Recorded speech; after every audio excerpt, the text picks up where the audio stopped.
प्यारे पिता परमेश्वर, ये अच्छे से समय के लिए हम धन्यवाद करते हैं परमेश्वर।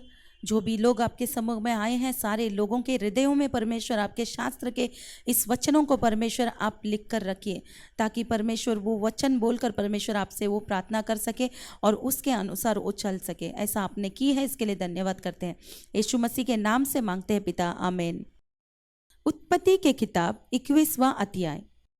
यहोवा ने जैसा कहा था वैसा ही सारा की सुधि लेके उसके साथ अपने वचन के अनुसार किया।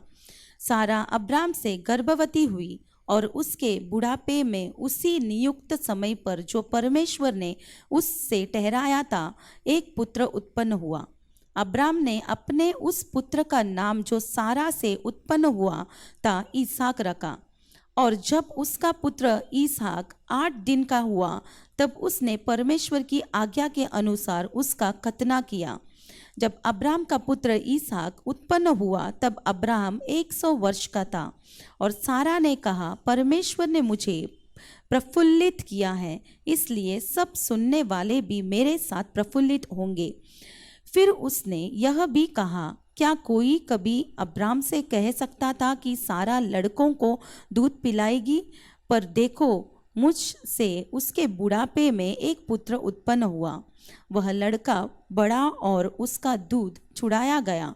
और इसहाक के दूध छुड़ाने के दिन अब्राम ने बड़ा बोझ किया। तब सारा को मिस्री हाजिरा का पुत्र जो अब्राम से उत्पन्न हुआ था हंसी करता हुआ दिखाई पड़ा। इस कारण उसने अब्राहम से कहा, इस दासी को पुत्र सहित निकाल दे, क्योंकि इस दासी का पुत्र मेरे पुत्र इसहाक के साथ बागी नहीं होगा। यह बात अब्राहम को अपने पुत्र के कारण बहुत बुरी लगी। परंतु परमेश्वर ने अब्राहम से कहा, उस लड़के और अपनी दासी के कारण तुझे बुरा न लगे। जो बात सारा तुझसे कहे उसे मान, क्योंकि जो तेरा वंश कहलाएगा वह इसहाक ही से चलेगा। दासी के पुत्र से भी मैं एक जाति उत्पन्न करूंगा, इसलिए कि वह तेरा वंश है। इसलिए अब्राम ने सवेरे तड़के उठकर रोटी और पानी से भरी चमड़े की थैली भी हजीरा को दी और उसके कंधे पर रखी और उसके लड़के को भी उसे देकर उसको विदा किया। वह चली गई और बेरसबा के जंगल में भटकने लगी। जब थैली का जल समाप्त हो गया तब उसने लड़के को एक झाड़ी के नीचे छोड़ दिया और आप उससे तीर भर के टप्पे पर दूर जाकर उसके सामने यह सोचकर बैठ गई, मुझको लड़के की मृत्यु देखनी न पड़े। तब वह उसके सामने बैठी हुई चिल्ला चिल्ला के रोने लगी। परमेश्वर ने उस लड़के की सुनी और उसके दूत ने स्वर्ग से हजीरा को पुकार के कहा, हे हजीरा, तुझे क्या हुआ? मत डर, क्योंकि जहाँ तेरा लड़का है वहाँ से उसकी आवाज़ परमेश्वर को सुन पड़ी है। उठ, अपने लड़के को उठा और अपने हाथ से संभाल, क्योंकि मैं उसके द्वारा एक बड़ी जाति बनाऊंगा। तब परमेश्वर ने उसकी आंखें खोल दी और उसको एक कुआं दिखाई पड़ा। तब उसने जाकर तैली को जल से भरकर लड़के को पिलाया और परमेश्वर उस लड़के के साथ रहा। और जब वह बड़ा हुआ तब जंगल में रहते रहते धनुर्धारी बन गया। वह पारान नामक जंगल में रहा करता था और उसकी माता ने उसके लिए मिस्र देश से एक स्त्री मंगवाई। उन दिनों में ऐसा हुआ कि अबीमेलेक अपने सेनापति पिकोल को संग लेकर अब्राम से कहने लगा, जो कुछ तू करता है उसमें परमेश्वर तेरे संग रहता है। इसलिए अब मुझसे यहाँ इस विषय में परमेश्वर की शपथ का कि तू न तो मुझसे छल करेगा और न कभी मेरे वंश से करेगा, परंतु जैसी करुणा मैंने तुझ पर की है वैसी ही तू मुझ पर और इस देश पर भी जिसमें तू रहता है करेगा।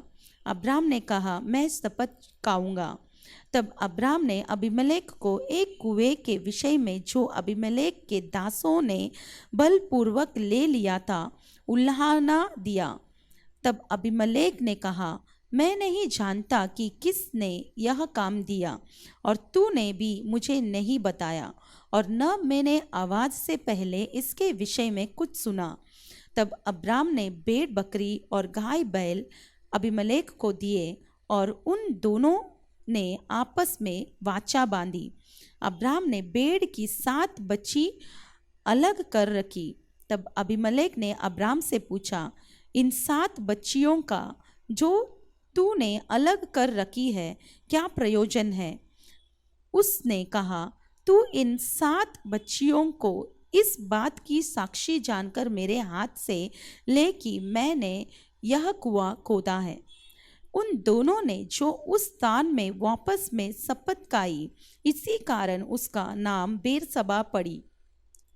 जब उन्होंने बेरसबा में परस्पर वाचा बांधी, तब अबीमेलेक और उसका सेनापति पिकोल उठकर फलिस्तियों के देश में लौट गए।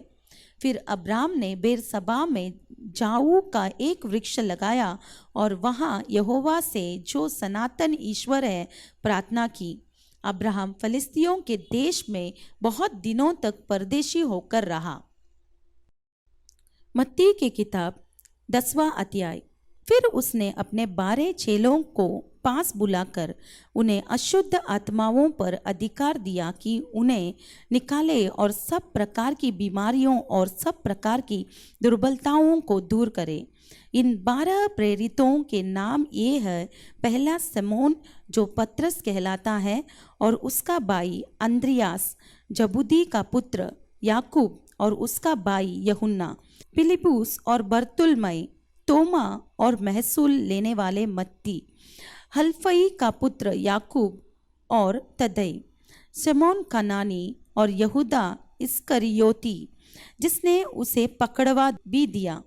इन 12 को यीशु ने कहा, आज्ञा देकर भेजा, अन्य जातियों की ओर न जाना और सामरियों के किसी नगर में प्रवेश न करना, परंतु इज़राइल के घराने ही भी कोई हुई भेड़ों के पास जाना, और चलते चलते यह प्रचार करो, स्वर्ग का राज्य निकट आ गया है। बीमारों को चंगा करो, मरे हुओं को जिलाओ, कोढ़ियों को शुद्ध करो, दुष्ट आत्माओं को निकालो। तुमने सेंतमेंत पाया है, सेंतमेंत दो। अपने पटुकों में न तो सोना और न रूपा और न तांबा रखना। मार्ग के लिए न झोली रखो, न 2 कुर्ते, न जूते और न लाठी लो, क्योंकि मजदूर को उसका भोजन मिलना चाहिए। जिस किसी नगर या गांव में जाओ तो पता लगाओ कि वहाँ कौन योग्य है, और जब तक वहाँ से न निकलो उसी के यहाँ रहो। घर में प्रवेश करते हुए उसको आशीष देना। यदि उस घर के लोग योग्य होंगे तो तुम्हारा कल्याण उन पर पहुँचेगा, परंतु यदि वे योग्य न हो तो तुम्हारा कल्याण तुम्हारे पास लौट आएगा। जो कोई तुम्हें ग्रहण न करे और तुम्हारी बातें न सुने, उस घर या उस नगर से निकलते हुए अपने पाँवों की धूल झाड़ डालो। मैं तुमसे सच कहता हूँ कि न्याय के दिन उस नगर की दशा से सोदोम और अमोरा के देश की दशा अधिक सहने योग्य होगी। देखो, मैं तुम्हें भेड़ों के समान भेड़ियों के बीच में बेचता हूँ। इसलिए सांपों के समान बुद्धिमान और कबूतरों के समान भोले बनो, परंतु लोगों से सावधान रहो, क्योंकि वे तुम्हें महासभाओं में सौंपेंगे और अपनी पंचायतों में तुम्हें कोड़े मारेंगे। तुम मेरे लिए हाकिमों और राजाओं के सामने उन पर और अन्य जातियों पर गवाह होने के लिए पहुंचाए जाओगे। जब वे तुम्हें पकड़वाएंगे तो यह चिंता न करना कि हम किस रीति से या क्या कहेंगे, क्योंकि जो कुछ तुमको कहना होगा वह उसी घड़ी तुम्हें बता दिया जाएगा। क्योंकि बोलने वाले तुम नहीं हो, परंतु तुम्हारे पिता का आत्मा तुम में बोलता है। भाई भाई को और पिता पुत्र को घात के लिए सौंपेंगे, और बच्चे माता पिता के विरोध में उठकर उन्हें मरवा डालेंगे। मेरे नाम के कारण सब लोग तुमसे बैर करेंगे, परंतु जो अंत तक धीरज धरे रहेगा उसी का उद्धार होगा। जब वे तुम्हें एक नगर में सताए तो दूसरे को भाग जाना। मैं तुमसे सच कहता हूँ, तुम इज़राइल के सब नगरों में न फिर चुकोगे कि मनुष्य का पुत्र आ जाएगा। चेला अपने गुरु से बड़ा नहीं होता और न दास अपने स्वामी से। चेले का गुरु के और दास का स्वामी के बराबर होना ही बहुत है। जब उन्होंने घर के स्वामी को शैतान कहा तो उसके घर वालों को क्या कुछ न कहेगा। इसलिए मनुष्यों से मत डरना, क्योंकि कुछ ढका नहीं जो खोला न जाएगा और न कुछ छिपा है जो जाना न जाएगा। जो मैं तुमसे अंधियारे में कहता हूँ उसे तुम उजियाले में कहो, और जो कानों कान सुनते हो उसे छतों पर से प्रचार करो। जो शरीर को घात करते हैं पर आत्मा को घात नहीं कर सकते, उनसे मत डरना, पर उसी से डरना जो आत्मा और शरीर दोनों को नरक में नष्ट कर सकता है। क्या पैसे में 2 गौरैया नहीं बिकती, तो भी तुम्हारे पिता की इच्छा के बिना उनमें से एक भी भूमि पर नहीं गिर सकती। तुम्हारे सिर के बाल भी सब गिने हुए हैं, इसलिए डरो नहीं, तुम बहुत गौरैया से बढ़कर हो। जो कोई मनुष्यों के सामने मुझे मान लेगा उसे मैं भी अपने स्वर्गीय पिता के सामने मान लूँगा, पर जो कोई मनुष्यों के सामने मेरा इनकार करेगा उससे मैं भी अपने स्वर्गीय पिता के सामने इनकार करूँगा। यह न समझो कि मैं पृथ्वी पर मिलाप करने आया हूँ। मैं मिलाप कराने नहीं, पर तलवार चलवाने आया हूँ। मैं तो आया हूँ कि मनुष्य को उसके पिता से और बेटी को उसकी माँ से और बहू को उसकी सास से अलग कर दूँ। मनुष्य के बैरी उसके घर ही के लोग होंगे। जो माता या पिता को मुझसे अधिक प्रिय जानता है वह मेरे योग्य नहीं, और जो बेटा या बेटी को मुझसे अधिक प्रिय जानता है वह मेरे योग्य नहीं, और जो अपने क्रूस लेकर मेरे पीछे न चले वह मेरे योग्य नहीं। जो अपने प्राण बचाता है वह उसे खोएगा, और जो मेरे कारण अपना प्राण खोता है वह उसे पाएगा। जो तुझे ग्रहण करता है वह मुझे ग्रहण करता है, और जो मुझे ग्रहण करता है वह मेरे भेजने वाले को ग्रहण करता है। जो भविष्यद्वक्ता को भविष्यद्वक्ता जानकर ग्रहण करे वह भविष्यद्वक्ता का बदला पाएगा, और जो धर्मी को धर्मी जानकर ग्रहण करे वह धर्मी का बदला पाएगा। जो कोई इन छोटों में से एक को मेरा चेला जानकर केवल एक कटोरा ठंडा पानी पिलाए, मैं तुमसे सच कहता हूँ वह किसी रीति से अपना प्रतिफल न खोएगा। नीति वचन 10वां अध्याय। सुलेमान के नीति वचन। बुद्धिमान पुत्र से पिता आनंदित होता है, परंतु मूर्ख पुत्र के कारण माता उदास रहती है। दुष्टों के रखे हुए धन से लाभ नहीं होता, परंतु धर्म के कारण मृत्यु से बचाव होता है। धर्मी को यहोवा भूखों मरने नहीं देता, परंतु दुष्टों की अभिलाषा वह पूरी होने नहीं देता। जो काम में ढिलाई करता है वह निर्धन हो जाता है, परंतु कामकाजी लोग अपने हाथों के द्वारा धनी होते हैं। जो बेटा धूप काल में बटोरता है वह बुद्धि से काम करने वाला है, परंतु जो बेटा कटनी के समय भारी नींद में पड़ा रहता है वह लज्जा का कारण होता है। धर्मी पर बहुत से आशीर्वाद होते हैं, परंतु उपद्रव दुष्टों का मुंह चा लेता है। धर्मी को स्मरण करके लोग आशीर्वाद देते हैं, परंतु दुष्टों का नाम मिट जाता है। जो बुद्धिमान है वह आज्ञाओं को स्वीकार करता है, परंतु जो बकवादी और मूढ़ है वह पछाड़ काता है। जो कड़ाई से चलता है वह निडर चलता है, परंतु जो टेढ़ी चाल चलता है उसकी चाल प्रकट हो जाती है। जो नयन से शयन करता है उससे औरों को दुख मिलता है, और जो बकवादी और मूढ़ है वह पछाड़ खाता है। धर्मी का मुंह तो जीवन का सोता है, परंतु उपद्रव दुष्टों का मुंह चा लेता है। बैर से तो झगड़े उत्पन्न होते हैं, परंतु प्रेम से सब अपराध टप जाते हैं। समझने वालों के वचनों में बुद्धि पाई जाती है, परंतु निर्बुद्धि की पीठ के लिए कोड़ा है। बुद्धिमान लोग ज्ञान को रख छोड़ते हैं, परंतु मूढ़ के बोलने से विनाश निकट आता है। धनी का धन उसका दृढ़ नगर है, परंतु कंगाल की निर्धनता उसके विनाश का कारण है। धर्मी का परिश्रम जीवन के लिए होता है, परंतु दुष्ट के लाभ से पाप होता है। जो शिक्षा पर चलता वह जीवन के मार्ग पर है, परंतु जो डांट से मुंह मोड़ता वह भटकता है। जो बैर को छिपा रखता है वह झूठ बोलता है, और जो झूठी निंदा फैलाता है वह मूर्ख है। जहाँ बहुत बातें होती है वहाँ अपराध भी होता है, परंतु जो अपने मुंह को बंद रखता वह बुद्धि से काम करता है।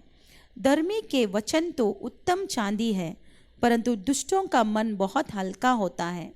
धर्मी के वचनों से बहुतों का पालन पोषण होता है, परंतु मूढ़ लोग निर्बुद्धि होने के कारण मर जाते हैं। धन यहोवा की आशीष ही से मिलता है, और वह उसके साथ दुख नहीं मिलाता। मूर्ख को तो महापाप करना हंसी की बात जान पड़ती है, परंतु समझ वाले पुरुष में बुद्धि रहती है। दुष्ट जन जिस विपत्ति से डरता है वह उस पर आ पड़ती है, परंतु धर्मियों की लालसा पूरी होती है। बवंडर निकल जाते ही दुष्ट जन लोप हो जाता है, परंतु धर्मी सदा लो स्थिर है। जैसा दांत को सिरका और आँख को धुआं, वैसे आलसी उनको लगता है जो उसको कहीं बेचते हैं। यहोवा का भय मानने से आयु बढ़ती है, परंतु दुष्टों का जीवन थोड़े ही दिनों का होता है। धर्मियों को आशा रखने में आनंद मिलता है, परंतु दुष्टों की आशा टूट जाती है। यहोवा करे मनुष्य का गढ़ ठहराता है, परंतु अनर्थकारियों का विनाश होता है। धर्मी सदा अटल रहेगा, परंतु दुष्ट पृथ्वी पर बसने न पाएगा। धर्मी के मुंह से बुद्धि टपकती है, पर उलट फेर की बात कहने वाले की जीभ काटी जाएगी। धर्मी ग्रहण योग्य बात समझकर बोलता है, परंतु दुष्टों के मुंह से उलट फेर की बातें निकलती है। प्यारे पिता परमेश्वर, ये अच्छे से समय के लिए हम धन्यवाद करते हैं। आज भी हम परमेश्वर आपके शास्त्र के वचन के द्वारा हम धर्मी के रीति से कैसा जीना चाहिए, हमें कैसा रहना चाहिए करके हमने सीखा परमेश्वर। हमने जो भी सीखा परमेश्वर, उसके अनुसार परमेश्वर हमें चलने के लिए मदद कीजिए। सिर्फ हमें ही नहीं परमेश्वर, जिसने भी ये वचन को, शास्त्र के वचन को सुना है, सारे लोगों के अंदर परमेश्वर ऐसा एक मन भावना आप देना परमेश्वर।